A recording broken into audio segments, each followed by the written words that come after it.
Welcome all to the Snail Trail 4x4 podcast. If you like going off-roading in Toyotas, wrenching on Toyotas, camping in Toyotas, and maybe even poking a little bit of fun at Toyotas, and of course, hearing about how amazing swapping out your transfer case fluid is in Toyotas, then this is the podcast for you. That's right, ladies and germs. My name is Tyler, and joining me on episode 308 of the Snail Trail 4x4 podcast here once again in the studio on the Snail Trail Cuddle Couch is Mr. Jimmy Jet, all by his lonesome. How are you, man? I know, it is lonely over here. It is lonely. Ryan went back inside. I know. That was sad. You were trying to recruit him into the Cuddle Club there for a little bit. I know. Sean and I could have a new friend. Other than Chris? Yeah. Chris is always welcome. He just doesn't always show up. Oh, sounds like... Never mind. I was going to say it sounds like wheeling trips, but I can. That's the same as me right now. Right? Put the insert foot into mouth. Right. No, because I made it out on the Rubicon this last weekend. Oh, yeah? Yeah. What were you in? I don't know yet. I'm not sure if I made it out yet or not either. Oh, that's funny. Yeah, I had somebody comment about that from our last episode because I said it was a great trip out on the Rubicon. Nothing bad happened, blah, blah, blah. And then he's like, hey, wait a minute. You weren't out on the Rubicon this weekend. I was like, shh, no one needs to know that. Yeah. Time travel. Anyways, man, Monday episode. Welcome to Monday. Thank you. Yeah. Feels good to be here. It's always good to be here at the studio. I need to do more decorating in here. It's looking better and better, though. I haven't touched it in like 2 or 3 weeks, though. So it's kind of funny. I've had 2 people here recently ask me to start shooting videos again. What? Yeah. That's weird. I know. And I said, we do have a YouTube channel. Yeah. And they're like, yeah, but I don't get to see you guys. I'm like, do you really want to watch 2 dudes talking? No. And they were like, well, it'd be good to understand what you guys are talking about at some points.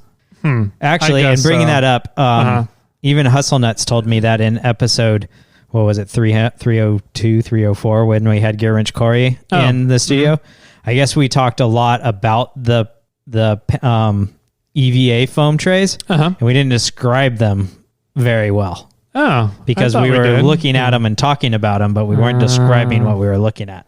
Gotcha. And so I think maybe that was the kicker, that it would have been nice to have video to show what we were talking about. Gotcha.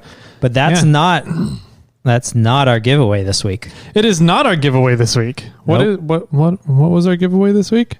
Our giveaway this week is the E-Spec torque wrench. Ooh, I just got chills up my back. Yeah. I'm back of my roughly neck. What? $1,400 torque wrench for an individual out there.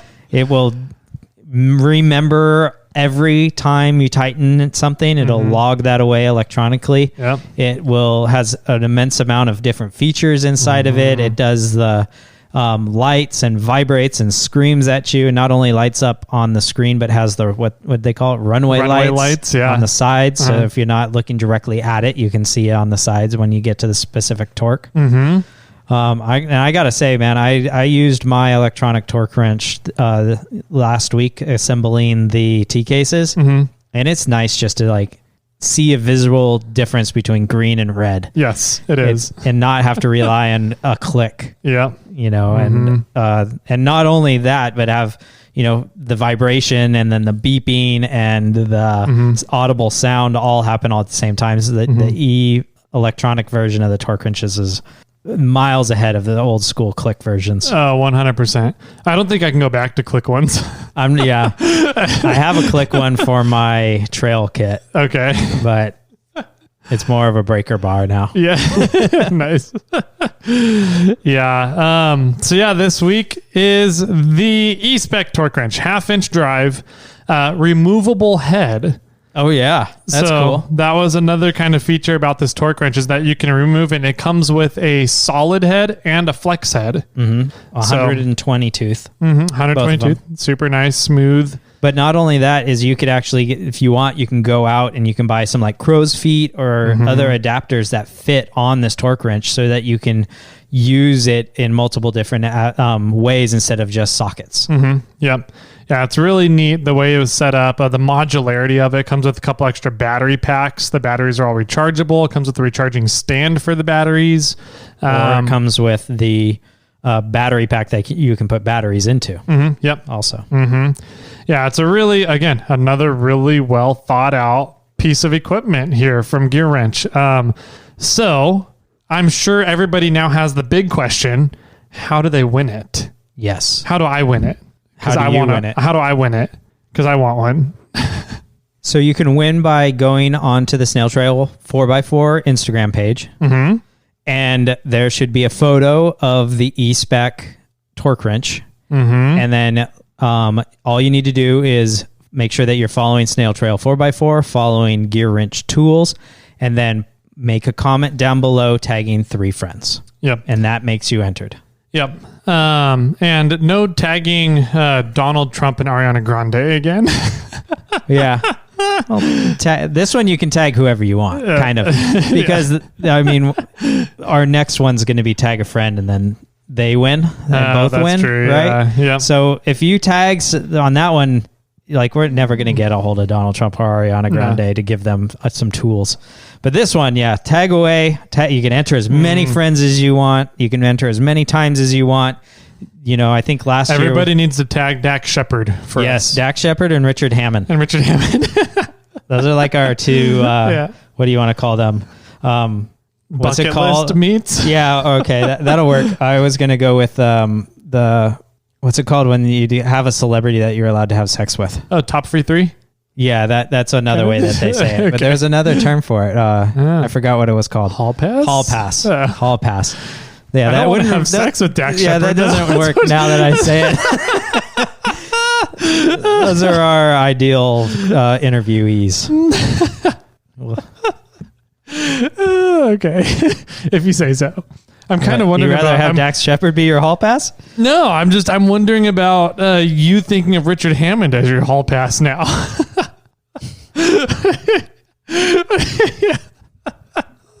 So tag away, ladies and gentlemen. Tag away.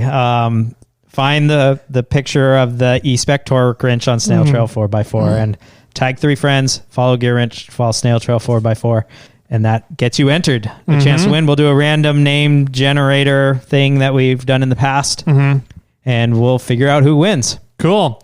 So what's the time limit on this one? 1 week. Sunday. Sunday night. Yes. You have until the end of the day Sunday, and we'll be pulling the winner on Monday. We'll announce it next Thursday. Correct. This Thursday. Next Thursday. Next Thursday. This Thursday, we're announcing the winner for the hex keys. Ah. You sure about that? Yep. Okay.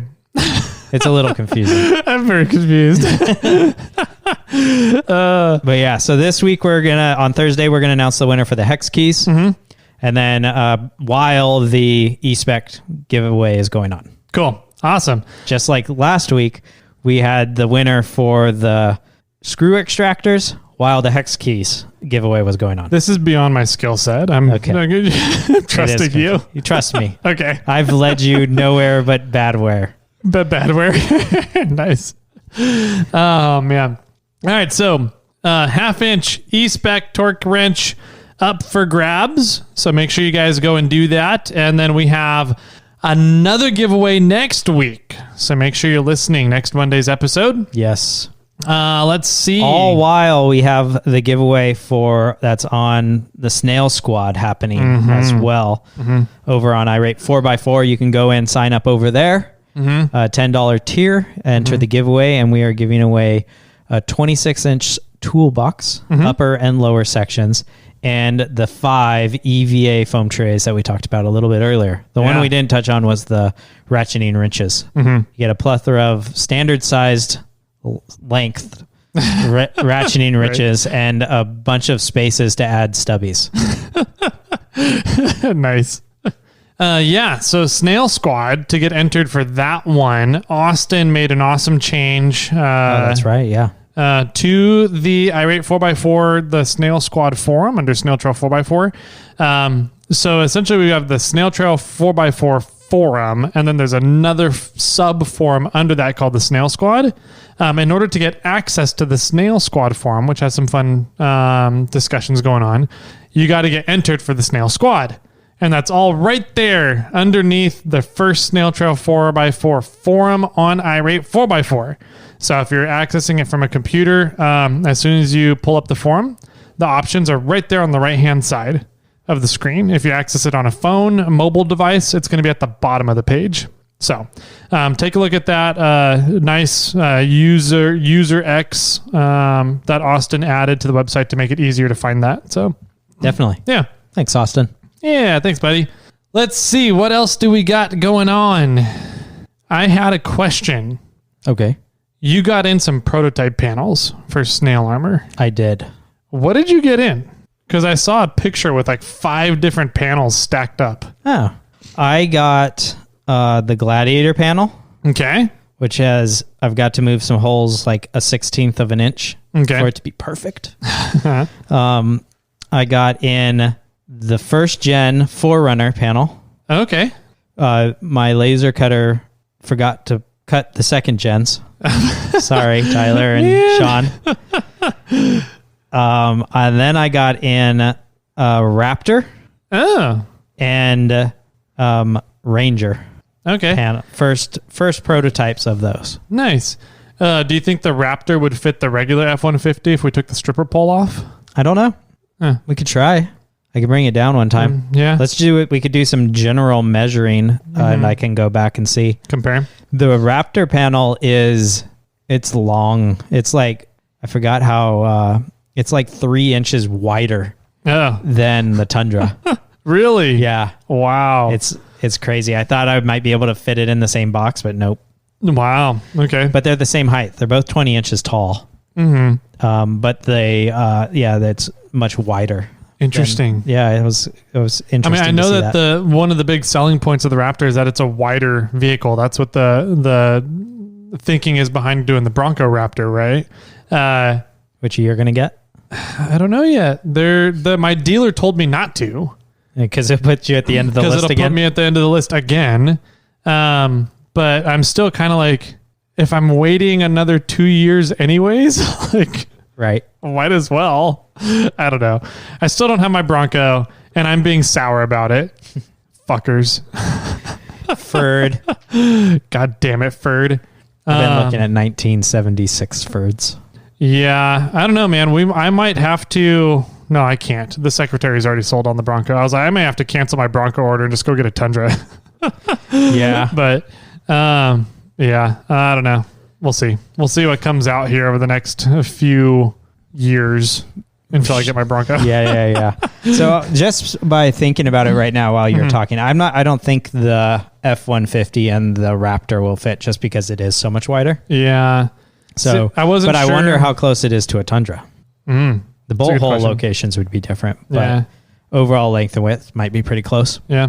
So that's going to be one of my problems in regards to Snail Armor here coming up. Like if I have the 6 versions of panels roughly that are going to be coming out, the boxes are going to be, I'm going to need more different variety of boxes. Right now I have 2 sizes of boxes for 3 panels. Yeah. And when I go if I add the 6 new products to the lineup, I'm pretty sure I'm going to need at least 2 more box sizes. Yep. If I want to keep it or figure out a way to make the boxes more universal. Yeah. So I'm not sure. Nah, we're facing a little bit of that right now at Morphlate. Add more SKUs, make a wider inventory, and you got to find more shipping solutions. Yep. Yeah. And the Tundra panels right now are too large. USPS won't even ship them. They won't take them at all. No.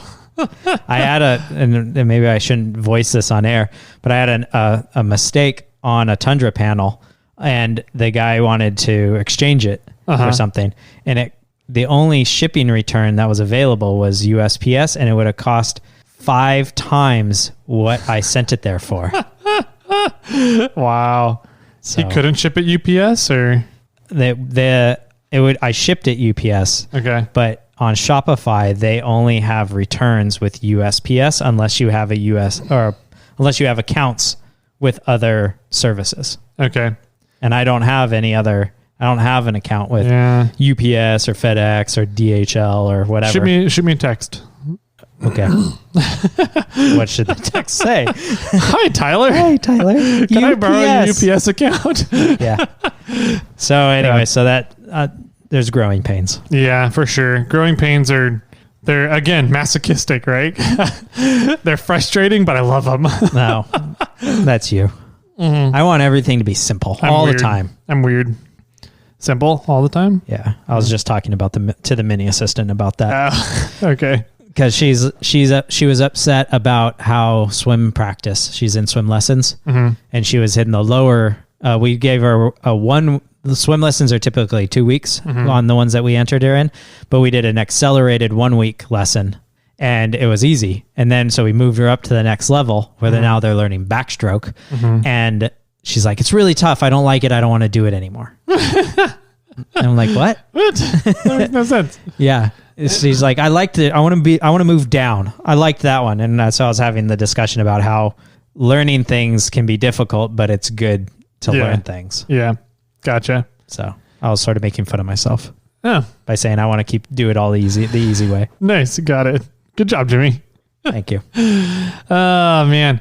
All right. So let's get on over to today's campfire discussion, shall we? Sounds good. Cool. I'm ready.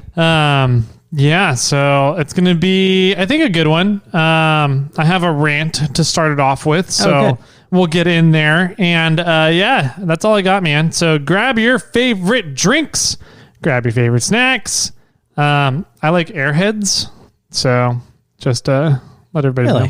Yeah. I didn't know that. Yeah, it's really neat if you take on an Airhead and shake it a lot like a Polaroid picture until the Airhead is all the way down in like this little bunch in the bottom of the package. Okay. And then you can eat it like gum, a nugget, almost like gum. Yeah. It's so much better than eating it like taffy in this long strip. Just putting that out there. Random fact for the day. Random opinion from Tyler. And then what? You throw it in a Zima? In a Zima? What's a Zima? Never mind. Okay.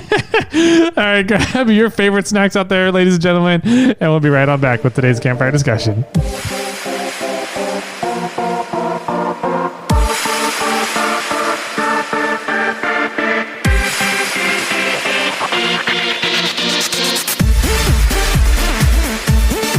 Oh, welcome back, ladies and gentle ladies, to today's campfire discussion.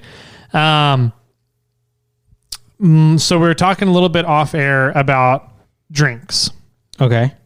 My favorite, I think, energy drink is Balls. And I can't ever find it anywhere. I haven't found a consistent place to get it at. Do you know what that is? You're looking at me weird. It's a blue bottle. It's a blue bottle. It's a blue and bumpy bottle. Yeah. The bottle has like balls on it. Yeah. Inside. And it's spelled BAWLS. And I can't didn't find know it it was anywhere. an energy drink. Yeah. I thought it was alcoholic. Nope. It's a high guarana, caffeine and guarana drink. So I like Coke and coffees. You have the vanilla ones? The vanilla Coke and coffee? The caramel ones are good too. I don't think I had the caramel And ones then when you add whiskey to it. Put some anorak in a caramel Coke and coffee. Maybe. Like an old caramel Coke and coffee old fashioned. Well, whiskey Cokes are good. Yeah. And Irish coffee and whiskey are good. Mm-hmm. So a coffee, Coke, and whiskey. Coffee, Coke, and whiskey would be good. It'd be an Irish whiskey and Coke. Yeah. Irish Coke whiskey. Yeah, Irish coffee whiskey.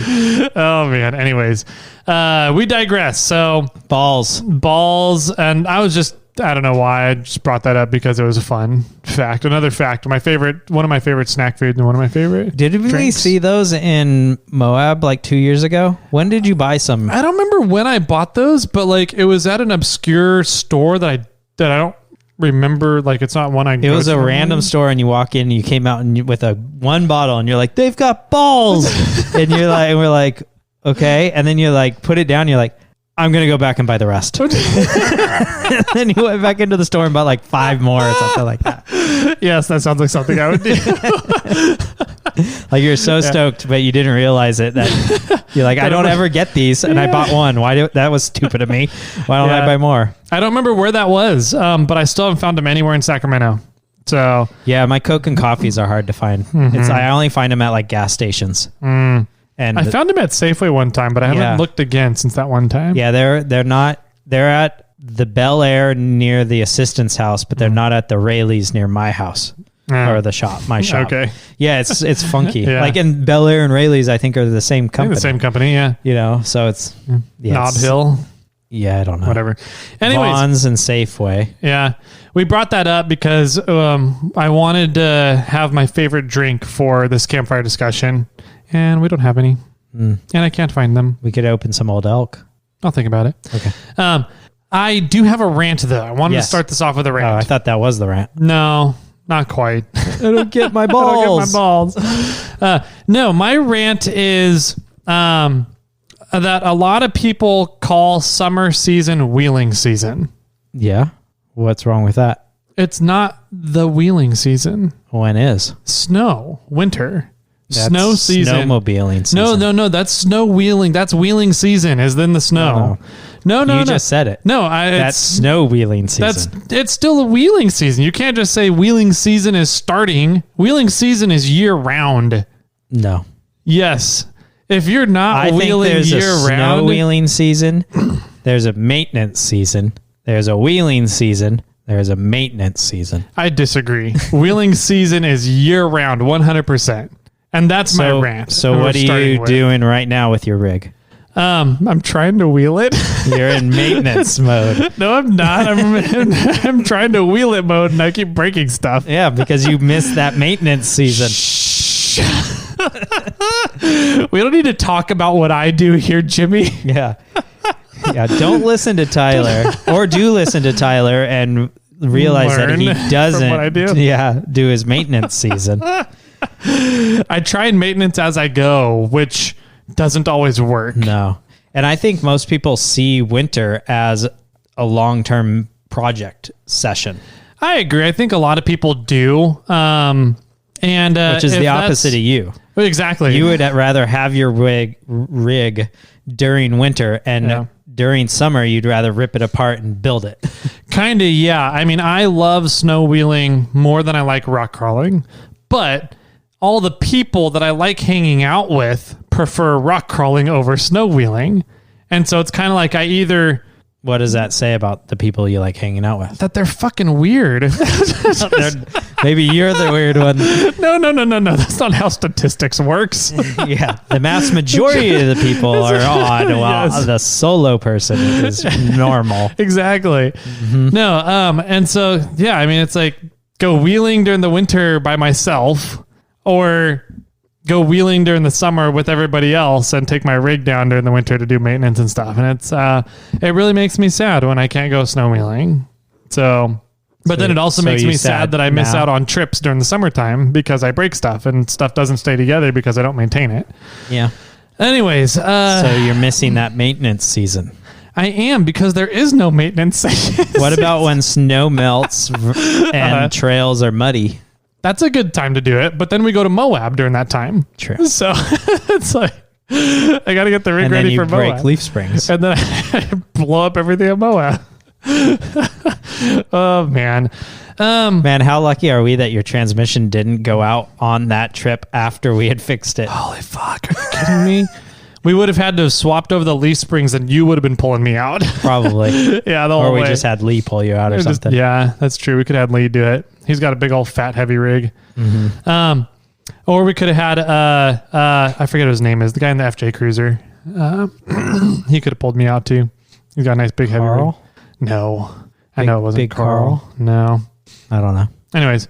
But yeah, so we're here today to talk about maintenance. Yes. It's maintenance season. It's maintenance season. And why did we decide to talk about this, Jimmy? Because it's right around the corner from wheeling season. No, it's right around the corner from summer. Season. Summer. Just summer. There's no seasons. Oh. Not in California right now. There's no seasons. Sure there is. There's winter and there's summer. There's winter and there's summer, and they happen in the same week, each week, right now. You go by day. Yeah, it's seasonal days. It's no longer seasons. It's day. This is winter day, and tomorrow's a summer day. No, so we got word from my mechanic and Kermit, and what's going on with Kermit, kind of thing. The apparently my clutch, the springs in my clutch, kind of exploded, and they went all everywhere. And that's what is rubbing on the flywheel and catching and causing my clutch to keep engaging, right? So they're fixing and working on that. But while doing that, they drained the oil out of my transmission, and it was really, really bad. Yeah. Like really bad. And what did they say about it? They said it looked like chocolate milk. Ooh. Yeah, like really bad. Transmission oil should not look like that. No. Ever. So I started thinking about it, and I was like, now that I think about it, I don't think I've replaced the transmission oil, done maintenance on my transmission oil since I had the rig built, or the 3/4 swap done with Ori. Right. Which was 2 years ago. 2 years ago, a year and a half to 2 years, right around there.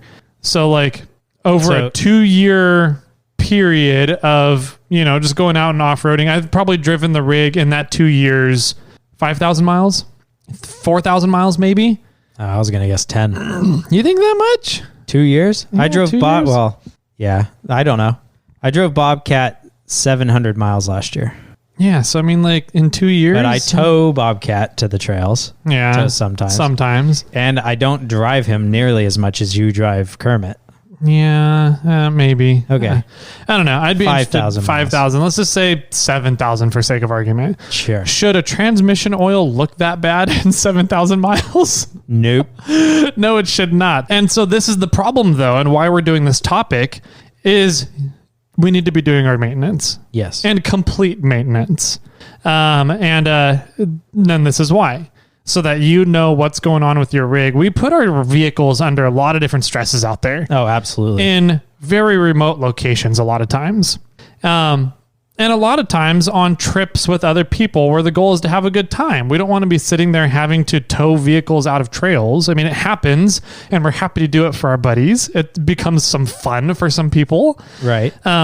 But it's not the goal of the trip, get the right? cowbell or something. Yeah, you get the cowbell, you get the giant nut, whatever it is that your group of buddies does, the boner award. So there's I think there's a lot of different reasons to do maintenance, and the biggest one, in my opinion, is to just so that you know what's going on with your vehicle. By doing simple, basic, complete maintenance, you can get a very thorough picture of what's going on with a lot of different components on your vehicle. Absolutely. So, not to mention that after you do the maintenance, you have a little bit more confidence in your vehicle. Yeah. Since things have been refreshed or touched, and you inspected things that are going on with your vehicle. And then when you take it out, you know that those things are done. Yeah, exactly. So, what are some maintenance stuff that people might want to look into transitioning from winter wheeling season to summer? Yeah, I would definitely say that the first and probably most important thing to do is replace the headlight fluid. The headlight and blinkers? Yeah, headlight blinker fluid is the first thing for sure. Change it out. You don't need the coolant in there anymore. You can just add regular water. Yeah. You don't need antifreeze in there because it's not winter anymore? Yeah. Okay, what about changing the air in your tires to summer air? What do you... I do that every time I wheel. Right. No, I want to go through some of the basic maintenance items, because there's probably people out there that listen to our show that don't necessarily know how to work on a rig, know where to start working on a rig. So I think basic maintenance is one of those things that anybody can do. And you don't really need special tools to do it. You don't need a lot of special know-how to do it. But it can give you a big kind of start opening your doors to other things you can fix on your vehicles. So let's start with basic maintenance stuff. And what are some things we can go through? Yeah.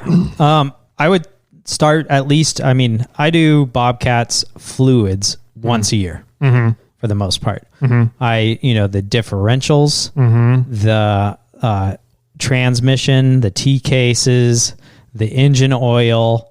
I think that's pretty much the ones that I try to. I mean, maybe not replace kind of thing? Or I do. Yeah. I change those probably once a year. Okay. Both differentials, front and rear.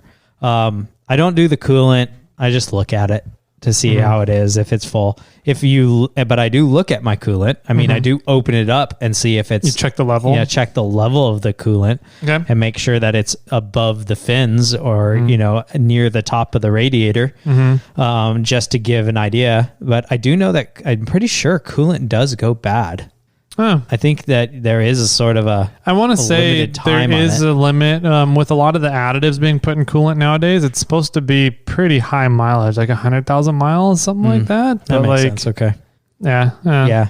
And with like my 22 RE, I don't really, there's belts to look at, but there's not like a serpentine belt, which is an important one. That my engine has a chain. And so, but if you have a serpentine belt, I would definitely take a look at it. And see if it's cracked or cracking or has any gouges or gashes on it, and because if that goes down, you're down, you're out. Absolutely. With a 22 RE, if you lose a power steering belt, it's not the end of the world. You could still your engine will still operate and work. It sucks, but you can still especially work. if you have hydro assist. Yeah. Now not only driving manual steer, but you're having to force the hydraulic ram. It sucked. Yeah. Don't ask me how I know. I did it coming down Hell's Gate backwards 2 years ago. So yeah. Yep. True. I remember. Yep. Let's see. So then, that's sort of the basics. I think is just some basic fluids. Change your air filter. Change your in-cab air filter. That's one that probably gets skipped very often. But if you're ever on a dusty trail ride and then you turn your vents to high and dust comes out, poof, and then you're smelling dust for like the next mile, that's because your in-cab air filter is dirty as hell. So changing that one out is important to do, especially if you're a closed rig. If you're an open rig, it probably doesn't matter as much. I'm trying to think of like easy high level stuff right now. So let's talk about differentials first. Okay. In order to change the fluids in your differentials, what steps are you taking here? Well, and what are you looking for when you do change your fluid in your differentials? Okay. You just need to know what differential fluid you need to put back in before you change it. That's a good call. Yeah. Some ask for... Don't empty your fluids out and then be like, oh, I forgot which one you get, and then go drive it to the store. Right. If you have a spare rig, that's not, might not be as bad as a deal, but... Yeah. But find out if you need gear oil or a special type of gear oil or, regular, motor oil in there or ATF or power steering fluid or whatever, check and see that, I don't think you're going to add power steering fluid to your axle, but you never know.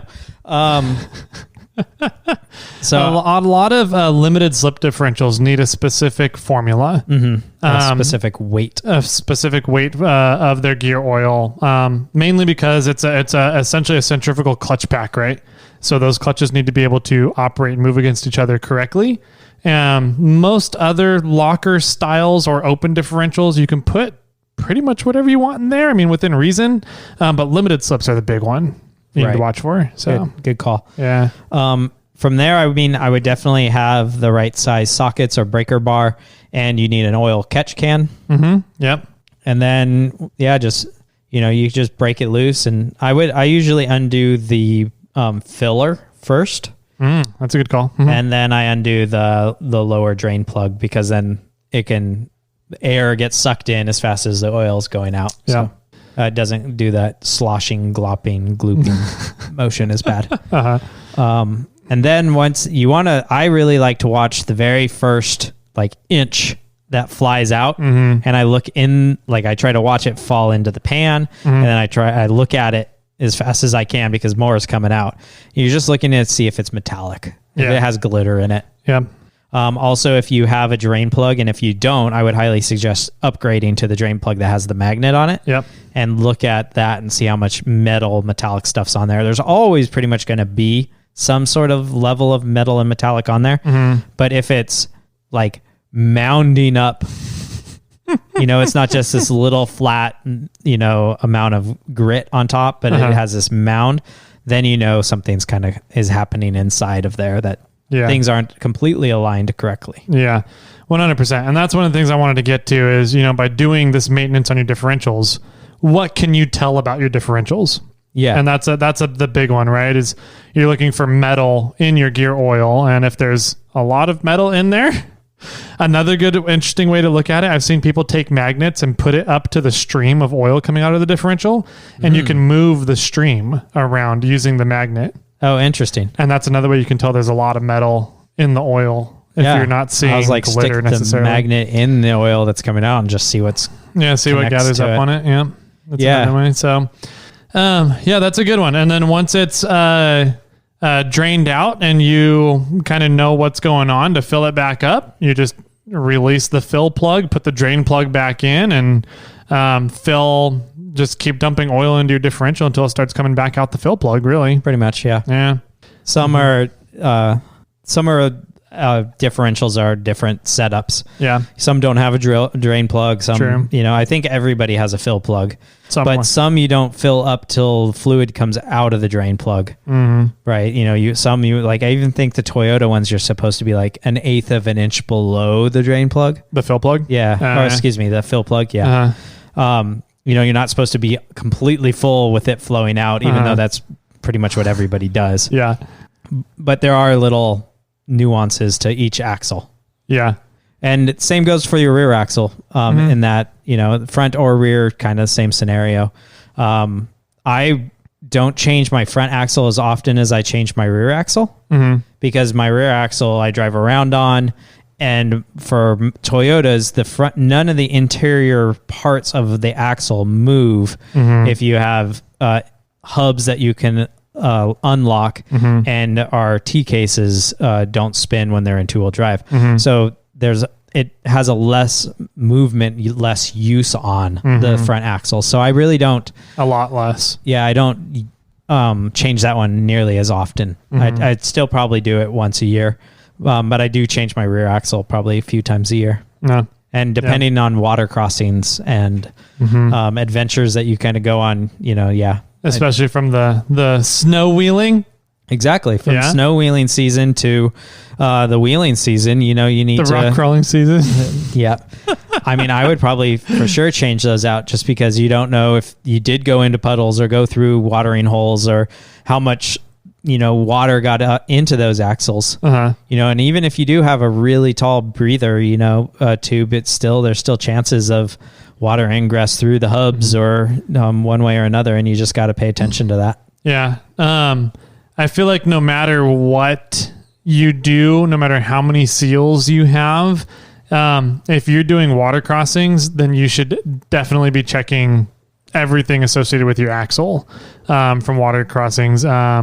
Water just has ways of getting past stuff. It really does. Yeah. So, check those out. The big one for me with coming through water crossings coming out of snow season is wheel bearings.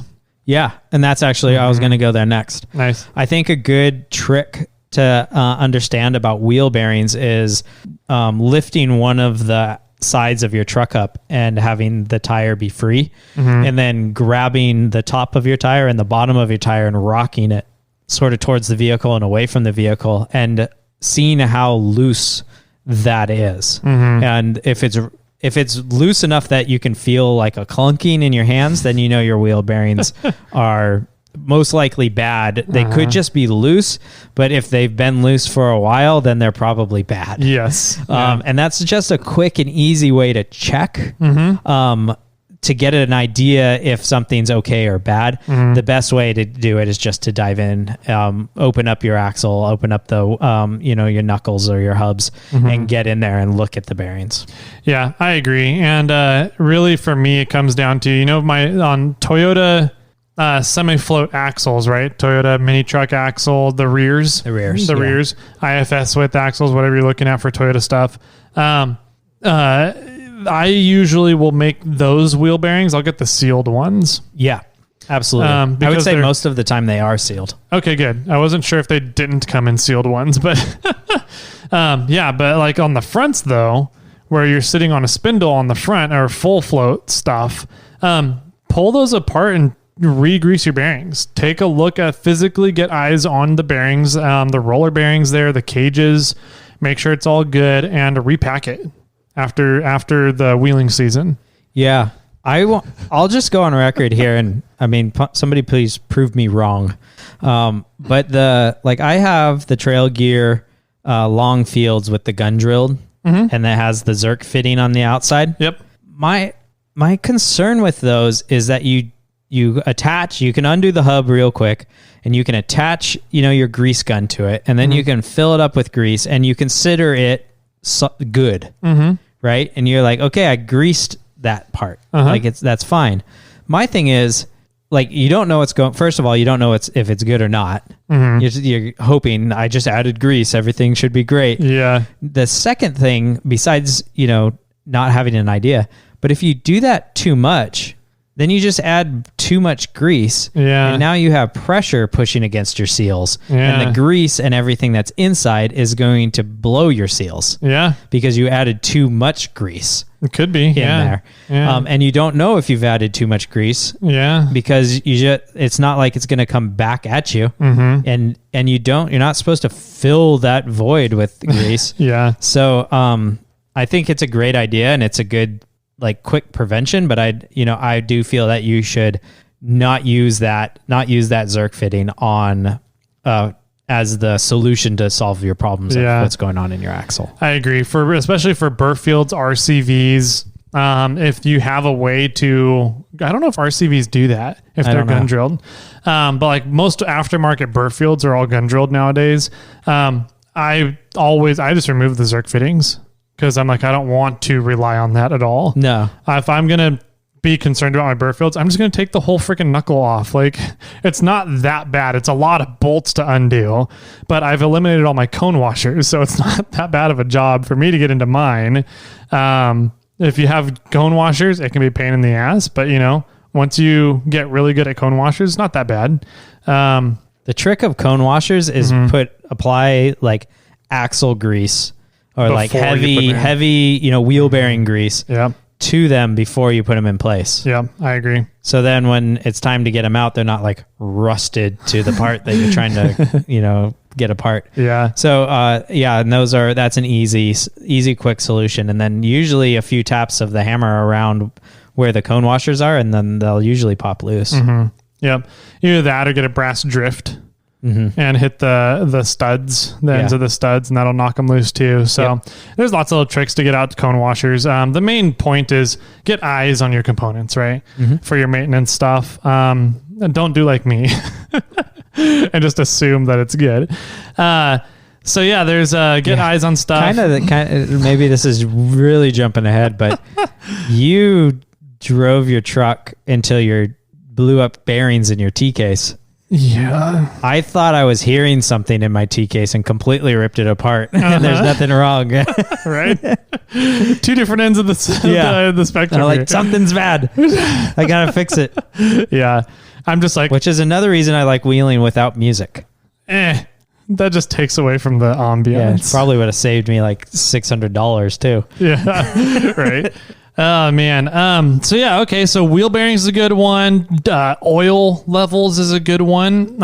What about engine oil? Are you looking for anything in particular when you drain the engine oil? Is that going to tell you anything, or are you just Well, I do know that there's people that send their oil out to companies, and get reports on how the level is or how the oil is, and they can find very fine details sulfur levels and stuff. I've never done that. I do think it'd be interesting though. I think it'd be fun to check out. I know that Ultra 4 Jones does it. And I know some other people that have done it.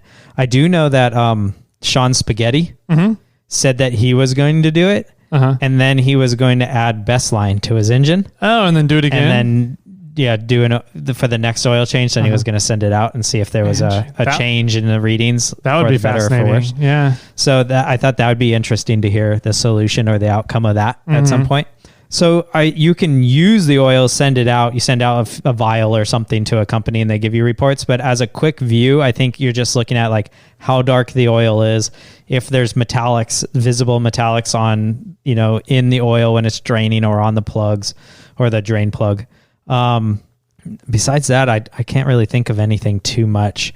One thing I want to try sometime, and I'm not sure if it's possible, is I want to do an oil change, drive my truck like there's always carbon in there, so it's going to be black. But then like a week later, change the oil again, and if it's black, change the oil again, and keep doing it, and see if I could eventually make it so that the oil is like clean again. It'd be a lot of money, but I'd try it on the 4-banger before I try it on the Clifford. But it'd be interesting. It'd be an interesting test to see like, okay, this truck has 150,000, 200,000 miles on it. Every time you change the oil, it's black. How many oil changes 1 week apart do I have to do to turn this oil clean again? Yeah, that'd be interesting. And if it's even possible. Yeah, I wonder if that would even be possible if you could use a solvent additive to your oil to help clean up the cylinders or clean up anything like that. Yeah. I know those Seafoams, man. Everybody talks about Seafoam. And Seafoam when I was playing with the engine on Samantha, I visibly saw and heard differences after I did Seafoam. I agree. We put it in the intake. I put another style in their gas tank. I think I added some into the oil, and then you change it all out, and but it was, I remember that Seafoam stuff doing something. Yeah. I don't know if it was necessarily good or bad, but it definitely changed everything around. But to answer your question, I think the only thing you can really tell is about how dark the engine oil is, or if there's metallics visibly while you're there. I think those are the only two things. Okay. What about coolant levels? We touched a little bit on it, went over it quickly. I think that one's, again, also pretty streamlined. Yeah, I think just look at the coolant, make sure that it's full, make sure that you have some in the reservoir tank. Besides that, coolant's one of those things that I think is, while you're driving it around, it's either working or not working. Not much you can check unless you have a leak while it's stopped.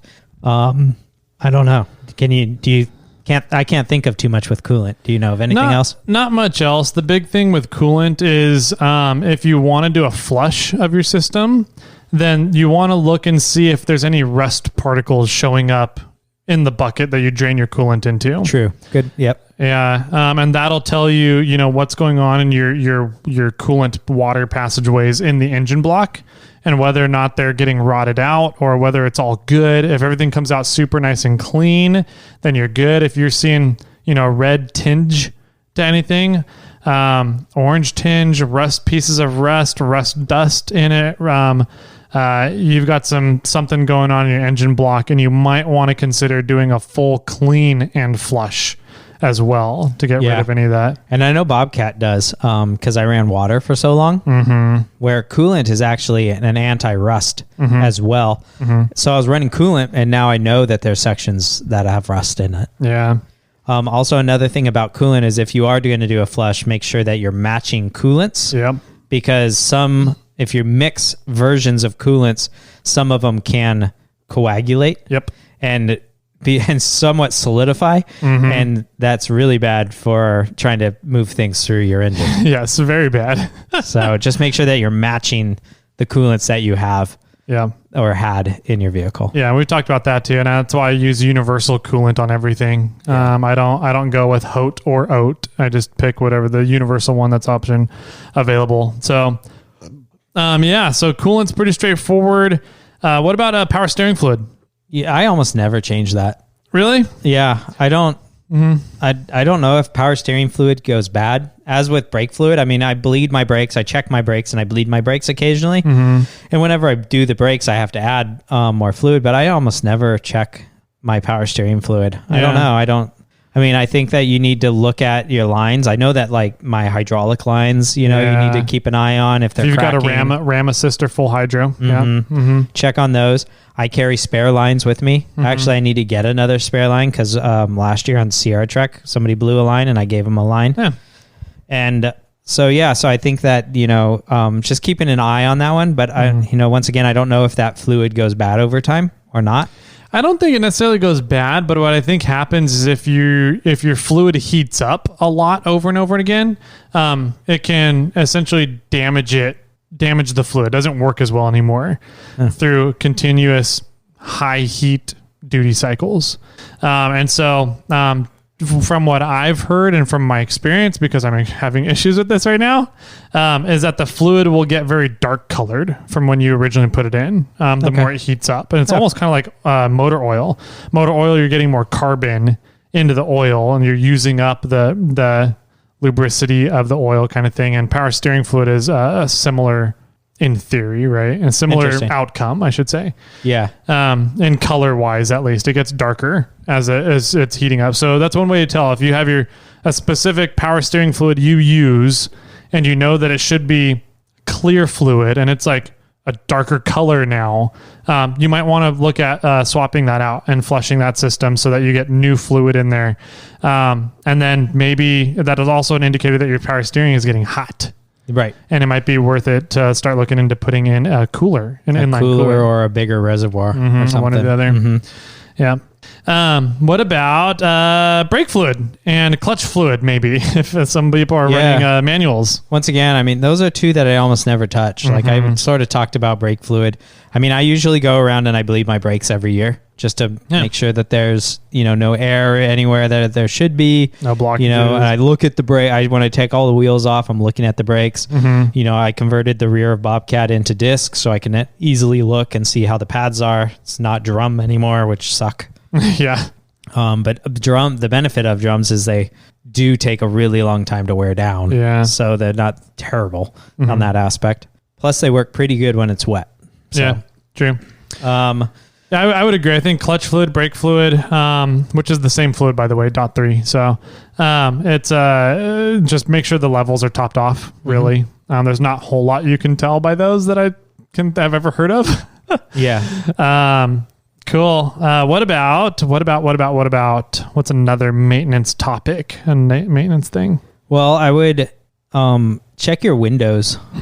I mean, you don't want cracks. I would highly suggest, especially during wheeling season. I mean, cracks and weird refractions of light that could happen while you're wheeling around or doing a hard obstacle could mess you up, and it wouldn't be that bad. Or it might be bad, but it's not a horrible thing to have the crack window. But if you have a crack and it doesn't touch an edge, it's not the worst thing. But as soon as your crack touches the edge, then the window becomes drastically more fragile. And you just don't want to be out somewhere where you're going to have problems with a window. And if you have AAA, I believe that AAA has like a window replacement program built into it, where it's like $100 and you get a replacement window or something. Yeah, $100 deductible or something. Yeah, and they pay for the change of your window. Yeah. So, I mean, I would look into those, especially if you're in the down maintenance season and you have time to have a window changed. Yep. That's not bad. I kind of only have sort of one other thing that I can think about. Do you have anything else? I have a few others. The big ones for me next would be suspension bolts. Hardware was going to be mine. Yeah, hardware. Bolts. Just a good thorough nut and bolt check and paint penning. Yeah, that's a good suggestion. I just bought some paint pens. And they're, I wish I remember the name of them. They're not paint. They're like paint in these little containers that have this, like a little dabber on it. No, it's like a super fine. It's like eyedroppers.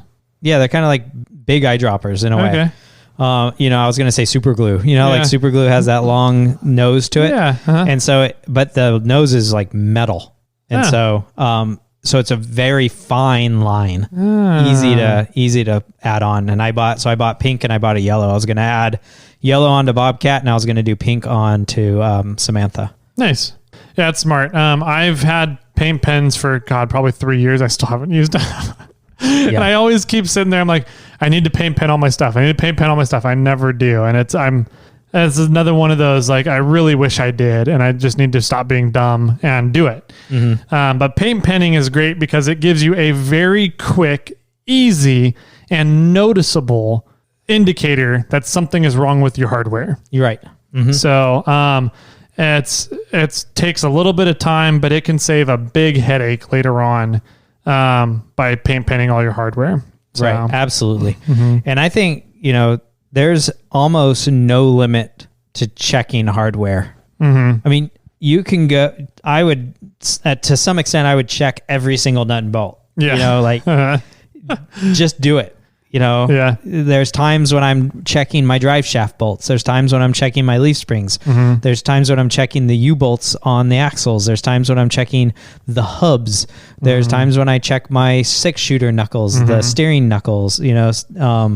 there's times when I look up at my cross member and I look at those bolts and just put a wrench on it and see if it's loose. Yeah. There's so much it's on our rigs. There's so much torque that happens, but on off-roading, there's, times when you're bouncing off of rocks or you're coming down on a rock, or there's, rocks are hitting things, or you're, coming off of a rock and landing and your suspension's compressing.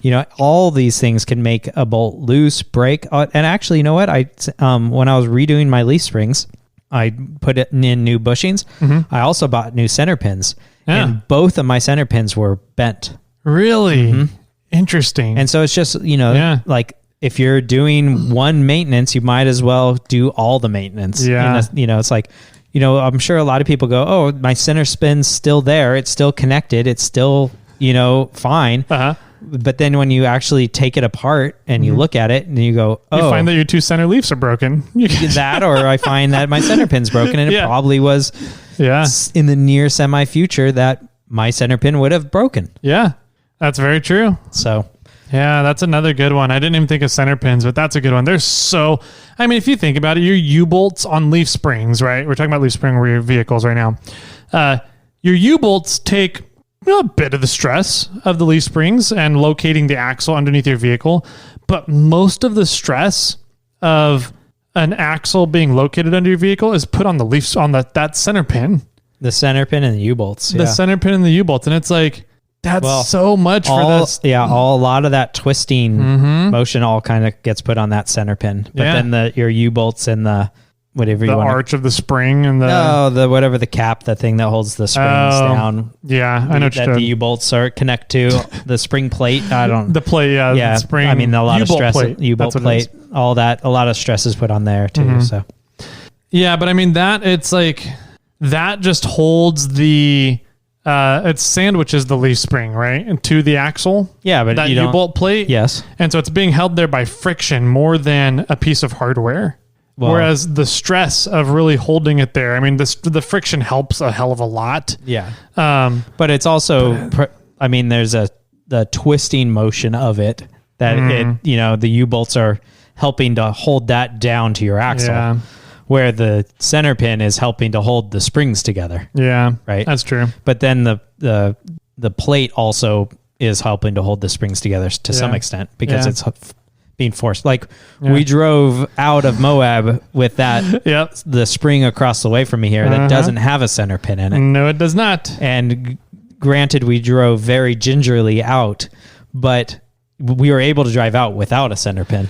Yep. Center pin is just more, I don't know. I'd almost go as far to say that the center pin actually has less stress on it and than the U-bolt plate does. But the center pin helps hold the location of the leaf springs on the axle. Yeah, because when we did that and we put the broken leaf spring pack, the re-welded one, under Bobcat with no center pin, the axle did not stay centered. It didn't stay located, and it didn't take much to pull it out. No, it did not. And so I'm kind of like, man, I think that there's more stress on the center pin than there is on the U-bolts. I don't know. So anyways, check the hardware. A hardware check is the biggest one, I think. It's way too easy. I think the one of the first times I really heard it and it stuck in my head a lot was Ultra 4 Jones said it once, where you give a nut or a bolt any degree of rotation, and that just becomes a bigger and bigger and bigger lever to leverage that hardware off. So that's the big benefit of paint pens. You can tell right away if anything has moved at all. So there's that. I'm also a big fan of defogging, putting defogger on my windshields. Oh, like a Rain X or something? Like a Rain X on the exterior and defogger on the interior twice a year at minimum. Just because you never know, you might wake up early in the morning, or you might be out on a summer trip on the Rubicon and all of a sudden end up in a storm on your way up Cadillac. Like, you just never know up in the high elevations, up in the mountainous areas where a lot of us go off-roading at. when the weather is going to turn on you. Absolutely. And so just being prepared to make sure that you can still see out of your windshield no matter what's going on. That's one thing I do twice a year. So I do that more than I check my transmission oil, apparently. Right. I think another one to kind of take, I mean, for the most part, any moving part you should try to put your eyes on. Yeah. Right? And another moving part that we've kind of glanced over is your steering system. Yeah. Look at your heim joints or look at your ball joints and, or rod ends or whatever, could make sure that your, pitman arm is looking good and all the connection points are fine. And, none of them are rusted or broken or you could re-grease them at that point. I have a weird slip issue on Bobcat in between my steering wheel and my power steering box. The steering column is made to collapse, and mine moves up automatically and almost disconnects itself sometimes. Oh, that's weird. Yeah. And so every time before I go wheeling, I reach in there and just yank it down and make sure that it's where it needs to be. But it's just so, and those are those things that like when you're doing your maintenance, you know what's going on with your rig. And like, I don't have problems with it because I know that I just need to, maybe while I'm out wheeling on a multi-day trip, I just need to check that and make sure that it's still where it needs to be. Interesting. Okay. That's another really good one. Another good one that I just thought about that I used to do a lot with my first gen 4Runner because I had a blown head gasket and never knew, but I could never figure out what was going on. Is check your spark plugs. Oh. So just pull the spark plugs really quick. Looking at a spark plug can tell you a lot of what's going on inside your cylinders. Absolutely. So if they're wet, if they're oily, if they have a ton of carbon on them. Yep. Yeah. If it's not firing at all, you got no burn. There's a lot you can tell from spark plugs, which is pretty cool. It'll tell you a nice, good story about your engine. So pull your spark plugs during maintenance too. It's something that takes very little effort to do typically. And can tell you a lot about what's going on with an engine. So that's another one. That's a good one. That's about I'm sure there's more stuff. There's absolutely more stuff. Yeah. I think this was more of just a general overview. Like, hey, here's some going from winter into summer wheeling. From winter wheeling season into summer rock crawling. Yeah. What are some things that you should look at and consider doing? Yeah. I think that's the big one. The big one for me when you're going from winter wheeling season to summer is that the water intrusion. Absolutely. Where can water get in? And what do you need to look at to see if water did get in?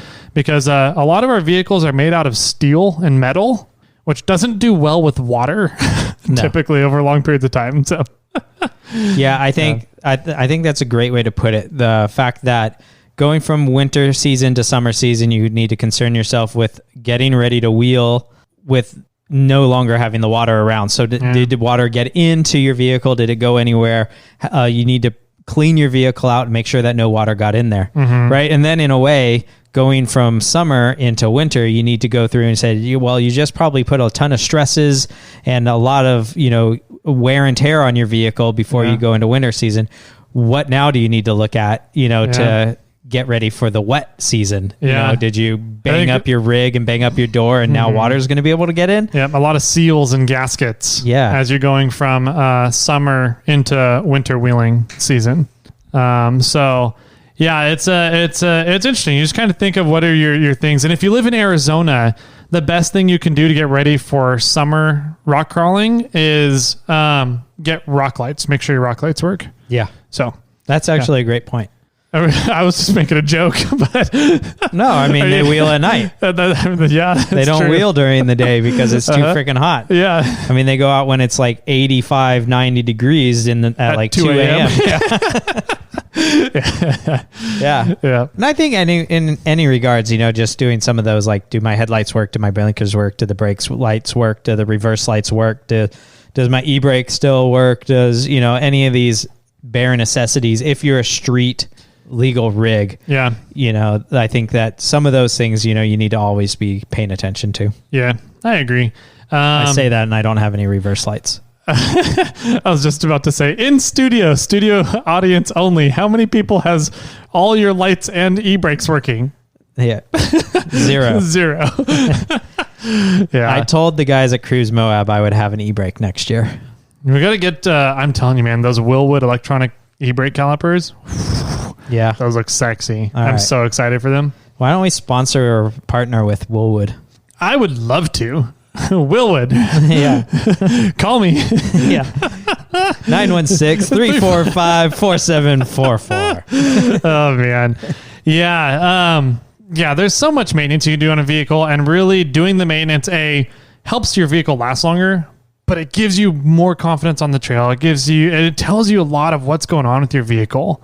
So if you can learn to do good maintenance, you can learn to work on your vehicle and keep it alive beautifully. Yeah, too. I think that's a valid point. You know, if you don't know your rig, if you just like bought a Jeep, you know, a brand new JL right off the market, you know, showroom floor, and you wheeled it all winter, and you've never touched the thing, Rodney, general maintenance is the gateway drug to that. It totally is. Right? Because once you start, you know, like you start changing brakes, you start changing some basic fluids, you know, probably at that point you already had, like, you can take it back to the dealer and get its oil changed for free. But, you know, but I think that starting to learn the maintenance of your rig helps you eventually start learning how to fix your rig if you have a problem, which eventually is going to lead to being able to almost problem solve anything with any rig out on the trail. Yep, I agree, man. I think that does it.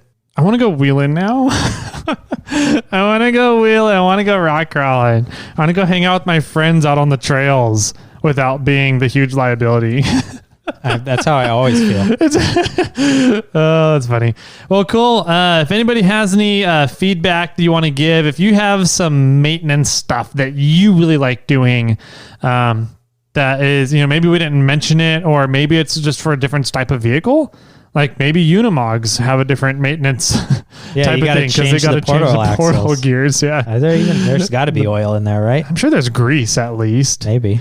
I would assume there's something. There's got to be something in there. But, Ron, let us know. Ron or Joe or Austin or all of our Unimog buddies. I saw on Facebook Marketplace, I saw a camper just like Ron Tuttle's. Really? Yeah, that kind that it was called an Alaskan camper, but it was the kind. It's a hard shell that lifts up. That would be cool. I was like, ooh, yeah, that's rad.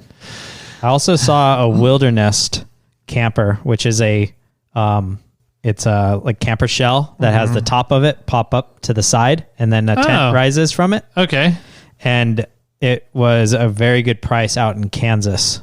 So Tyson, I might need you to go pick up a camper shell for me. Yeah. Nice. And ship it.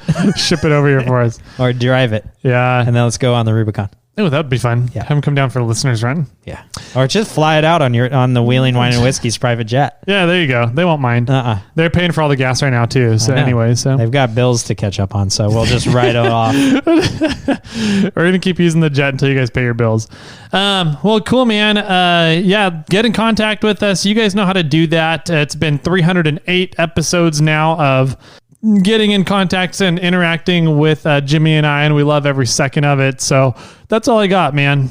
Jimmy, do you have any final words for everybody? E-Spec Torque Wrench. Oh, and with that, my friends, keep torquing.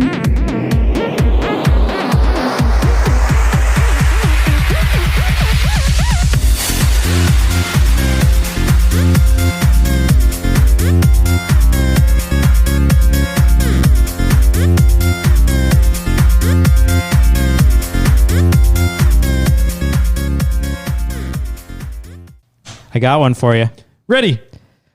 Where do cats go swimming?